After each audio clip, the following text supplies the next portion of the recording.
चंपुआ वनांचल अंतर्गत चंपुआ सेक्शन में एक गोठ छड़ा दंता हाथी जो गाँ गंडा गुड़िक आतंक सृष्टि होती। सूचनायोग्य कि गत 2 दिन धरी चंपुआ सेक्शन में एक गोठ छड़ा दंता हाथी जामु दलक और जरिया जंगल में चलप्रचल करुच्ची। गत काली संध्यारे घर को फेरुवा जामु दलक ग्रामर रवींद्र महांत ए दंता हाबुड़े पड़ी अल्पके वर्ती जाते। दंताटी हठात आक्रमण करिवारु रवींद्र बाइक छाड़ी दौड़ी पलाइथिले।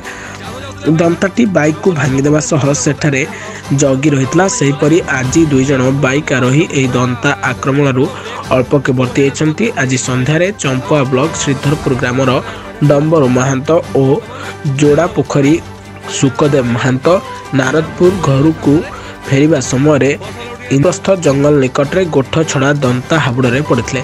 हाथीटी हठात रास्ता उपरको आसीजिबारु दुहे बाइक छाड़ी दौड़ते। तेज दंता गोईठा माड़े डंबरूंकर बाम जंघरे आघात लगी जमापड़ी। तेज उपस्थित बुद्धि लगाई डंबरू निश्चित मृत्यु मुखर अल्पके वर्ती जाइछन्ति। बाइक रु पड़जिबारु सुखदेव हाथ में सामान्य आघात लगी। किछि समय पर दंताटी जंगल भितर को पलाइबारु दुहे सेठारु चंपुआ प्रखंड चिकित्सालय को आसी निजर चिकित्सा कराइथिले। चंपुआ प्रदीप कुमार महांत रिपोर्ट, ब्लैकेट न्यूज ओडिया।